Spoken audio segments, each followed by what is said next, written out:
Namu Myoho Renge Kyo.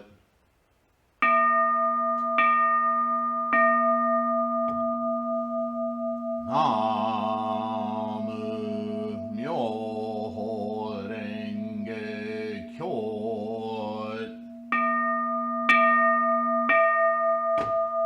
Namu Myoho Renge Kyo.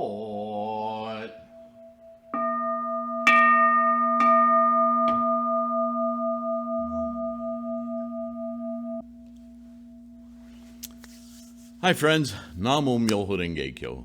I apologize for the strong light coming in, washing out part of myself. My visage isn't that important. So until I get around to finding some way to drape or curtain, I have a very large 12 foot by 12 foot section opening window door on this side of the school as well as the other. But the sun is setting, so it's coming in on that side. My apologies. Hopefully it won't distract you too much, or me for that matter. I haven't been able to stop thinking about this since I recorded part one this earlier today. And so I thought, well, make another video. So whenever Nagarjuna comes up, I'm filled with all sorts of angst about how to present his material. And what dawned on me today, as I was reading an excerpt from a book I've ordered on the doctrine of the 3,000 realms in a single thought moment. The book is by Jacqueline Stone. And if you don't know Jacqueline Stone, she's a modern day contemporary of you and me, a graduate, a PhD scholar from my alma mater, UCLA.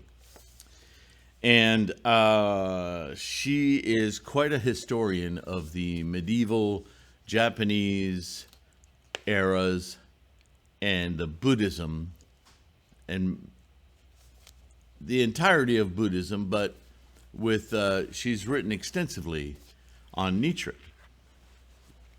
And so she comes up a lot in my research. And she wrote an interesting, this is a thesis of hers, not just the 3,000 realms, but the whole corpus of Nichiren's writings. And, the three different types of writing, I've talked about it to you before during the Go Show. He would write, some writings were treatises, doctrinal. Some were actual teachings that he would teach teachers to teach, and then others were teachings in a more personal form as personal letters of encouragement or answering questions from lay believers, lay followers. And so those are the three general categories, right? And there are some disputes. It's just the nature of these things. There are disputes about whether certain things are authentically Nichiren's writings or if they were written by people long after his death and added to the corpus. There are some organizations, some sects of Nichiren specifically that are accused of taking great liberties and creating their own distinctions amongst all the others to somehow claim primacy. Organizations are organizations. They come first. Members come last. None of them would admit it, but that's the nature of an organization. The organization feeds itself first, and then everybody else, if at all sometimes, right? We've heard many scandals about things like that in recent years about universities that exist solely to make money and pretend to offer something which results in nothing or outright lies. So, groups, religious groups, they're no different. I know that may come as a shock, but just remember that all the wealth of Italy is in the Vatican. Who runs that country? All right, enough polemic. I take liberties. So, before I get into this, I thought Nagarjuna is perfect for this because you've heard me speak many times about the stages of teaching in Buddhism, right? The periods of Shakyamuni's teachings, the early teachings, the more developed for higher capacities, later early Mahayana, more developed Mahayana, ultimately with the Lotus Sutra. And it sounds very convenient to say that unless you're well read, right? So I thought what I would do is something I've never heard anyone else do, and if somebody else out there is doing it, good on you. But Nagarjuna, best estimates, existed around the early 150 year CE, the Common Era. About the year 100, 150, somewhere in there is Nagarjuna's time, right? And a good 500 years later, a Chinese scholar named Qi is studying the Lotus Sutra, and he's doing phenomenal work on the profound meanings of the Lotus Sutra. One of his three major writings. He has many major writings, but three are considered to be. The other one that we touched on is the Mohochikwan, which is the contemplative, the calming and insight, the cessation and concentration. There are many words used as translatory titles for it, but it's a major work. And I started to read it the other day. And we ended up on the 12 gates.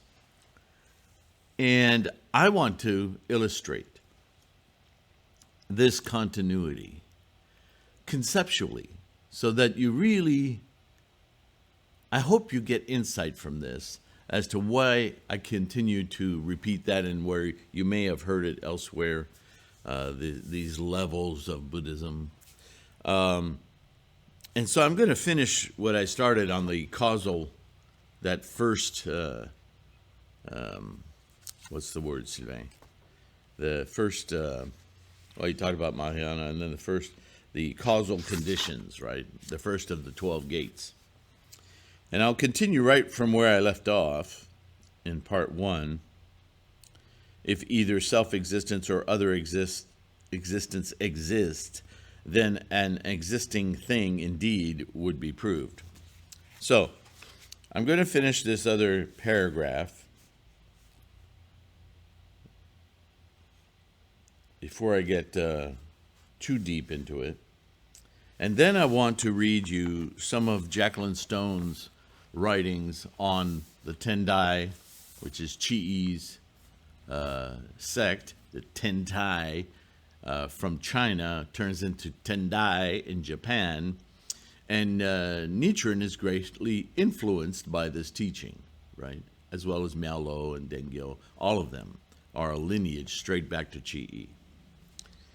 And I want you to see how even just discussing this first of the 12 gates, and remember I prefaced all of this by saying Nagarjuna is digging away at this facility of mind that we all have, but that we shortchange it in a way by following the easy referential stuff, because we love thingness, we love possessing it, identifying with it.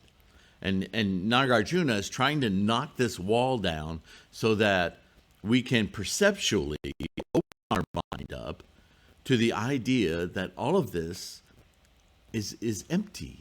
It's not, it's just provisional. It's just a speck of time space. And if we could perceive the world that way, we would, our attachment, our need to possess, to continue, to make permanent, in other words, it would just evaporate. It would fall apart. And what would be left would be some very new revelation of what life is and how to live it. And so he's trying to do that.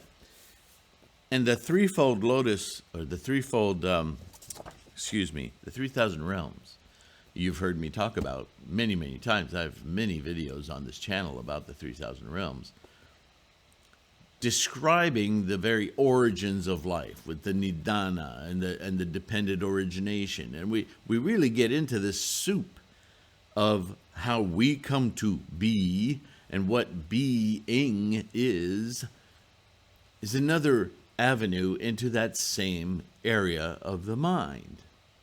And I want to see if you can, I'll read this translation, and then I'll read Jacqueline. Not only Nichiren's words, but her scholarship of the lineage that Nichiren represents in his own way. And she gives some things away here about the lineage of scholarship from Chi to Nichiren, which is like 700 years post Chi.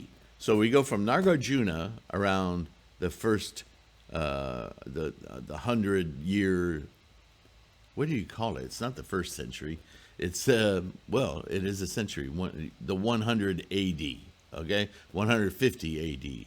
It varies depending on where you read. To Chi at the end of the 500s and early 600s, the 7th century, to Nichiren, 13th century, medieval Japan. There's like a direct line.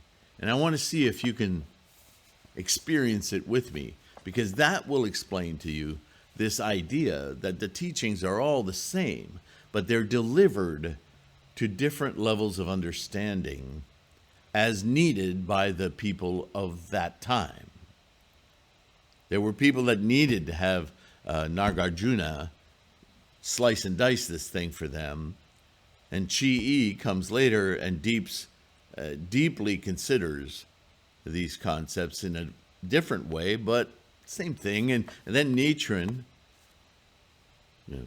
several times removed, also picks this up and uses it in a different way for people of our time, our epoch.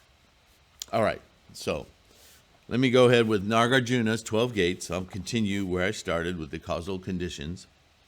All things produced by various conditions are of two kinds, one internal and the other external. All conditions are also of two kinds, one internal and the other external.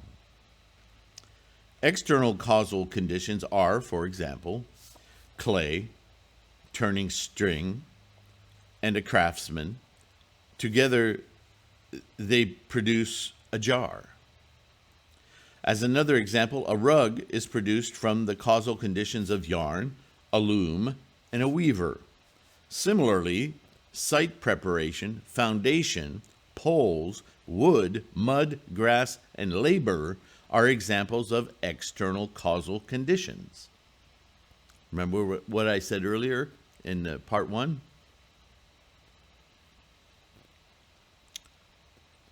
Together they produce a house. Still other examples are milk, a curdling vat, and labor. They are combined to produce cheese. Again, seed, earth, water, sunshine, wind, air, seasons, and labor are combined to produce the sprout. One should know that the so-called external causal conditions are all like this. The so-called internal causal conditions are ignorance, not knowing how to do something, action, consciousness. Remember the consciousnesses? They're working internally. This is the internal contribution to production. Name and form, Namarupa, where does that come from? Dependent origination, the Nidana. The 6 sense faculties, there they are. Consciousnesses again. All mind. Remember, Buddhism is about the mind. Touch, feeling, desire, clinging, formation of being. Boy, have I talked about that one a lot. Birth and old age, death. Each has a cause first and then is produced. It's energy at work. It's karma. It's the process of everything. Thus, both internal and external things are produced by various conditions. Since they are produced by various conditions, is it not true that they have no self-nature?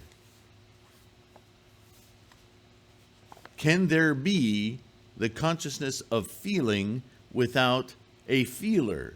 The consciousness of feeling doesn't just roam around. It's not a thing. It's an experiential component of a consciousness. You see how he's dicing this? Now, if a thing has no self-nature, it cannot have other nature, nor both self-nature and other nature. And why? Because the so-called other nature has, in fact, no self-nature. Never are any existing things found to originate from themselves, from something else, from both, or from no cause. There are four conditioning causes. A cause, objects of sensation, immediately preceding condition, and, of course, the predominant influence. There's no fifth.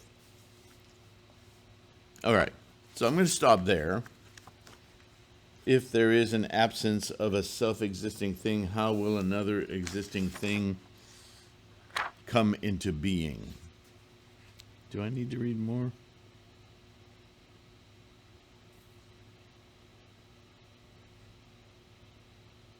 Oh, the next step is the 12 chains of causal conditions really have no production. If they have production, do they have it in one mind moment or in many mind moments? Ah, that's a good place to stop. Mind moments indeed. Okay, where's that? Consarn. Oh, there it is. Duh. So, this is around year 150 AD. The doctrine of the 3,000 realms. What is it about the Lotus Sutra that surpasses the other sutras? This sutra contains the teachings of the threefold contemplation in a single mind and the 3,000 realms in a single thought moment. You've heard me talk on that recently. Bodhisattva Medicine King appeared in the land of the Han, where he was called the great teacher Tendai. This is the storytelling expedient means of the sutras, right? The great teacher Tendai, Chi-e, and awakened to this teaching. But before revealing it, he first expounded the Xuanhi, profound meaning of the Lotus Sutra in 10 Chuan, which I have those books in. I'll have to bring them out here from the library, and maybe we'll read from that as well. The Wen Chui, words and phrases of the Lotus Sutra in 10 Chuan. The Chui Yi Sanmai, samadhi of awareness of the mind. Still talking about awareness of the mind, kind of what Nagarjuna was slicing and dicing, right? The Xiao Qi Quan, the lesser calming and insight. The Vimalakirti commentaries. The Sun Yin Chu, forgive my pronunciations, 4 bases of mindfulness, and the Shiti Chanmen, teaching of sequential meditation, and others. Yet even though he set forth these many doctrines, he did not discuss the doctrine of the 3,000 realms in a single thought moment, but spoke only of the doctrines of the 100 realms, the 10 worlds in themselves, 100 realms, and the 1,000 suchnesses. Right? Remember, we We sing about those in Dengyo at the end of the first chapter. Nyose so, nyose in, nyose en, nyose ka, right? The factors, those are suchnesses. And if you take 10 worlds and you have 10 worlds within 10 worlds and you have 100 and you have 10 factors in each of those, or 10 suchnesses, you in effect have 1,000 suchnesses. Then around the 4th month in the summer of his 57th year, at a place called Yuchuan Su Temple in Qingchao, he taught it to his disciples, the great teacher Chang'an, Guanting. There is a text containing this doctrine called the Mohochi Guan. Yes, thank you. I've been reading that to you. Well, we haven't gotten very far into it, but the great calming and insight, the great cessation and contemplation, the great, right? Insert your descriptive words here. But here she calls it the great calming and insight. In Ten Chuan, even in its first 4 facets, Chi kept this doctrine secret and spoke only of the 6 identities and the 4 kinds of samadhi. But in Chuan 5, he established the teaching of the 10 objects of contemplation, the 10 modes of contemplation, the 3,000 realms in a single thought moment, saying, now one mind contains, so on and so forth. 200 years later, the great teacher Miao-lo, Chanjan, stated in his interpretation, be it known, one's body and land are the 3,000 realms of a single thought moment. Therefore, we can attain the way in accordance with this fundamental principle. Our body and mind pervade the Dharma realms. Now, if you're not sure what that says, Nichiren uses this a lot. Simply that in this samsaric life is where we find Buddha-ness. Buddhahood, Buddha mind, enlightenment is here and now in this samsaric experience. The two are one, just like mind, body. Samsara, the physical realm, mind, the Buddha realm. The mind unobstructed by attachment, vice, and desirous of the components of the physical realm is a mind free of the attendant suffering by the attachments to the physical realm. It's a very simple formula. Not so simple to achieve. This is why we need mandalas and chanting and study to train our minds. Stop making everything permanent. Stop grasping at stuff. Nagarjuna tells you it's empty. Stop grasping.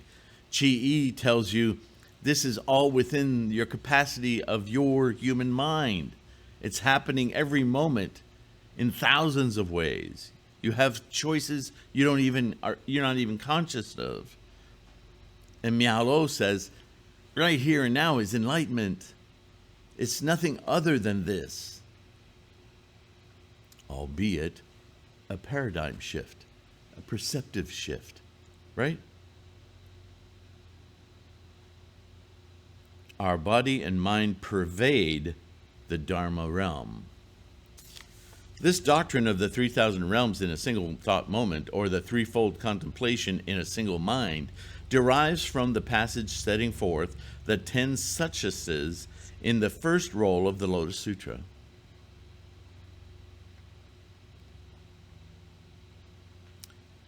The heart of this passage is the 100 realms, the 1,000 suchnesses, and the 3,000 realms. In terms of the threefold contemplation in a single mind, the other sects outside of Nichiren read this passage only as such like characteristics, nature, and so forth. This is a distortion, lacking 2 of the 3 meanings. That is because they are unaware of the sacred meanings set forth by Tendai Chi and Nanyue Huitsu in this sect. In accordance with Tendai's interpretation, the 10 suchnesses are recited 3 times, thus the merit is superior. This is Nyoze-in, Nyoze-in, Nyoze-ka, Nyoze-ho, Nyoze-hon Makukito, right? First we read, these their characteristics are such. Characteristics, nature, essence, power, and the other of the 10 are said to be such. Right? Formations of energy. Not such like, which is a reference to thingness. This is why the other sects have this wrong. Nichiren sees what Shakyamuni tried to teach 3,000 years ago, and he corrects, just as Chi did, just as Miao-lo did, just as Dengyo did. This is not our relationship to thingness. That's samsara. That's not enlightenment. Enlightenment is to be found within samsara, but it is not. Samsara is the condition of delusion. Because samsara isn't the physical world. It's the way the physical world is experienced, the way it is known. It is the body. We bring the mind. The two are not the same, and they shouldn't be inextricably mixed. There's no answer in that. It's just you're spinning around, you're chasing your tail. Such has the meaning of, can you guess? Emptiness.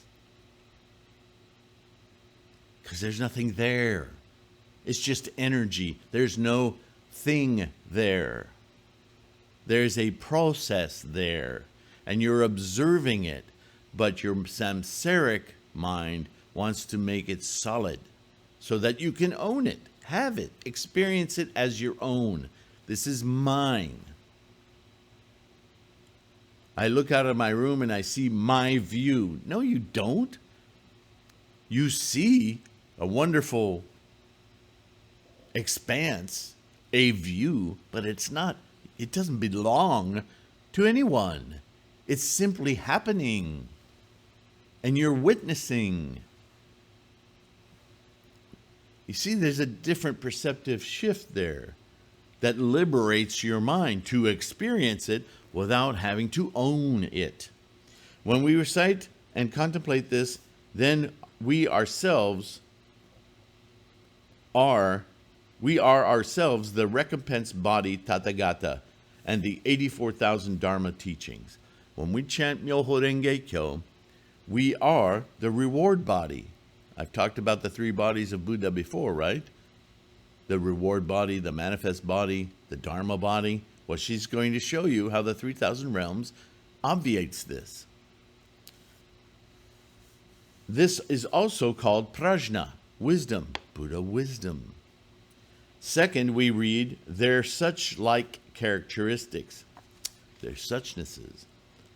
This refers to the characteristic manifested in the color and form of our body, the corpus, the samsaric reality, the namarupa, form from formation energy. These characteristics are in every case transient, constantly in change. They're not actual things, they're representations of energies in a flow of time-space.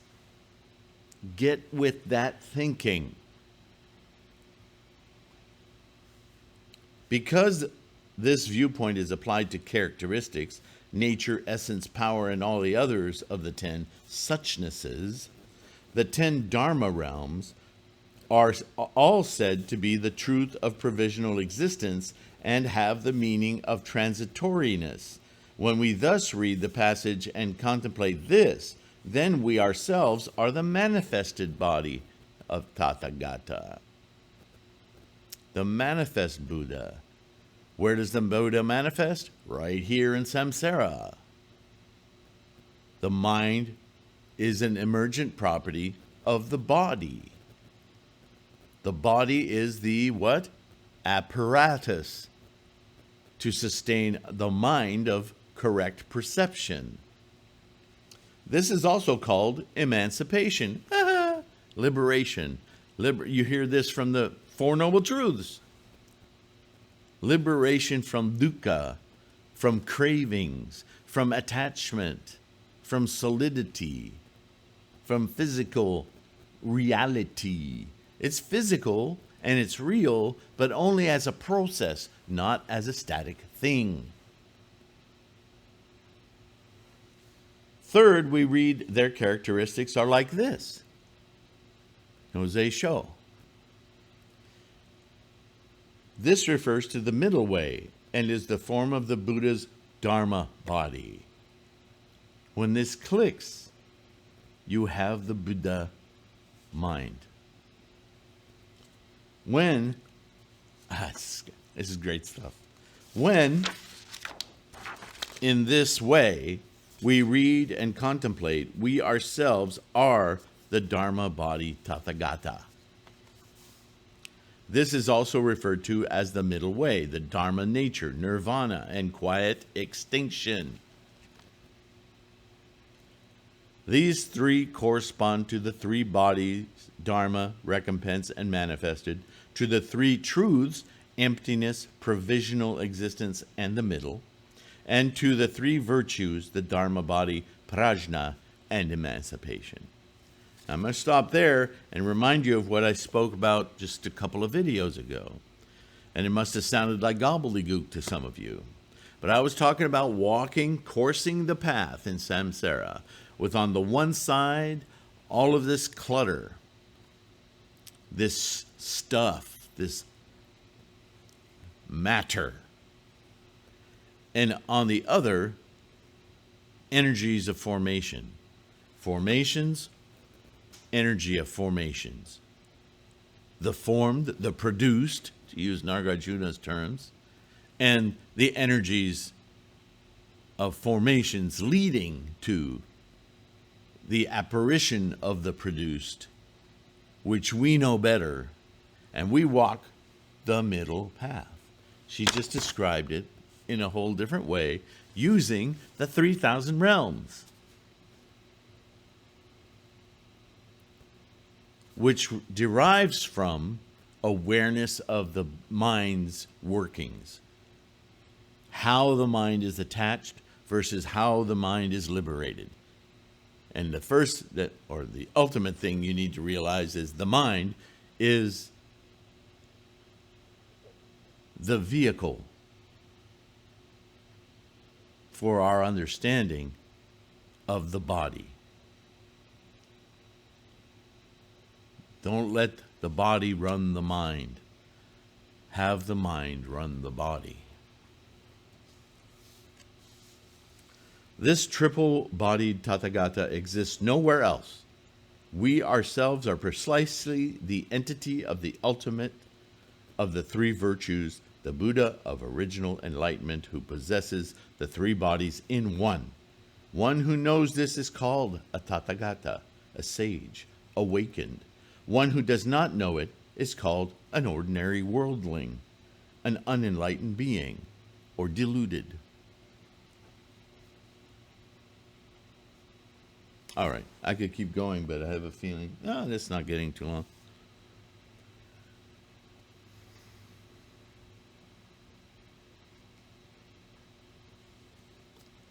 The living beings of the 10 realms, the 10 worlds, right? Hell, hunger, animality, right? Humanity, or nin, whatever you want to call it. What's the one that's... I don't like the English name for it. That's why I always blank on it. Not nirvana. Crap.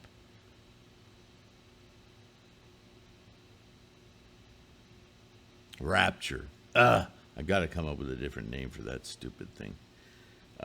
That's just far too religious. It's really about an excited state of very temporary excitement, joy, right? Yeah, I'll come up with a different word because I hate that one. Learning, realization, bodhisattva, Buddha, right? The 10 worlds. The living beings of the 10 realms are each endowed with the 10 suchnesses, right? Yosein, Yosein, Yosekan, together making 100 realms. The 100 realms each possess the 10 suchnesses, making 1,000 suchnesses. These 1,000 suchnesses are endowed with the realm of living beings, the realm of the land, and the realm of the 5 skandhas, making 3,000 realms. There it is again. The realm of living beings, samsara. The realm of the land, the body, the apparatus. And the realm of the 5 skandhas, the consciousnesses. Those are emergent qualities of the mind to perceive.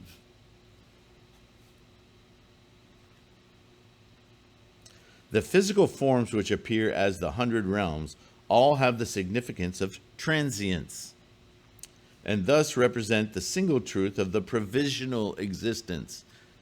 Existence, a different word for, I was saying it differently, but that everything that we experience is provisional in that it's constantly transient, changing. So it's just a provision for the mind to witness. Provisional existence. The 10,000 suchnesses all have the significance of non-substantiality, and thus represent the single truth of emptiness. Right back. The 3,000 realms taken together have the significance of the Dharma body, and thus represent the one middle way. Though the doctrines are many, ultimately there are only the 3 truths. These 3 truths are also called the triple-bodied Tathagata, and the ultimate of the 3 virtues. The first 3 suchnesses are the Tathagata of original enlightenment, because they are of one essence, with the last 7 suchnesses, without duality or separation. We speak of their ultimate equality from beginning to end.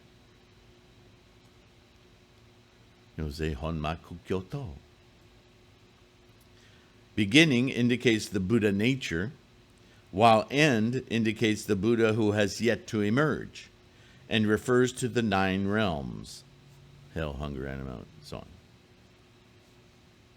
Ultimately equal means that the Tathagata at the ultimate stage of wondrous enlightenment and we ordinary worldlings at the stage of identity in principle are without distinction.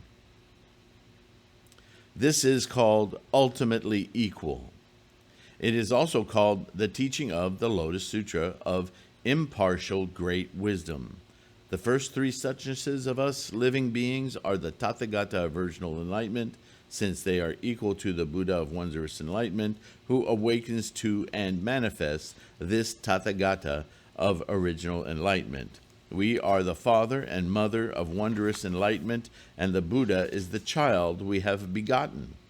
Chuan 1 of the Chiquan states, calming is the Buddha's mother, while insight is the Buddha's father. To illustrate, suppose that there are 10 people, each of whom has treasures piled up in his storehouse. Not knowing that they have treasure in their storehouses, they will die of hunger or cold. Again, suppose that among them there is one who is clever and realizes the truth of the matter, while the other 9 remain in ignorance. However, they can be taught by the wiser one to eat, or they can be made by him to take food. Chuan, one of the commentary, explains that the 2 words calming and insight indicate the substance of what is heard. For one who does not hear the wonderful Dharma, in vain is he ultimately equal. You still have the Buddha nature, you're just ignorant of it. I'm not accusing you, I'm saying this is what this points to. There are many cases in which children surpass their parents. Another example. Chunghua revered his foolish father and became known as a worthy man. Pei Kung, Nichiren spoke about him many times, even after becoming emperor, revered his father, but his father, who was thus respected by his son, was not the one called the ruler. The son, who respected him, was the one looked up to as the ruler. Though the Buddha is the child, he is admirable and manifests awakening. Though ordinary worldlings are his parents, they are foolish and have not yet awakened. Those who do not understand the detailed significance of this matter are such offensive expressions, offensive expressions as treading on the head of Vairochana, a grave distortion. All right, so I'm going to end there. I eat the threefold, the 3,000 realms. It's just Buddhist food for me. but I want you to see that all of this, Jacqueline's wonderful capturing of these concepts that Nichiren runs with, that Chi-I uncovered and didn't share until late in his life, until he had it fully formed, and the lineage from Chi on up to Nichiren. And I have to say, somewhat lost in sectarian baloney. There's just a direct link for me in the words of Nagarjuna. Now, Nagarjuna didn't speak with the eloquence as Jacqueline Stone, or Nichiren for that matter, but he was really hands-on, fingers in the grease, so to speak, trying to describe and initiate the same kind of realization. Let me know what you think. I'm curious to know. Use those comments and debate amongst yourselves if you must.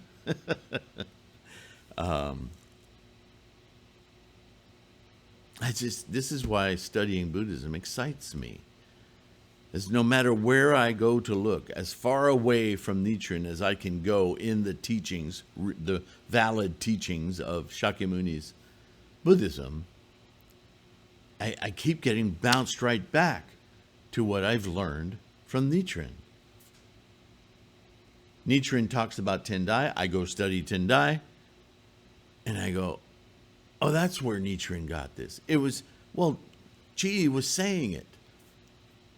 They even chanted the Daimoku back then. They didn't chant it the way we do. It was a special occasion to chant, to utter the title of the Lotus Sutra. It was a sacred thing. You didn't do it 20 million times, but you did it with tremendous honor, respect, and self-dedicated realization, contemplation, calming, and insight.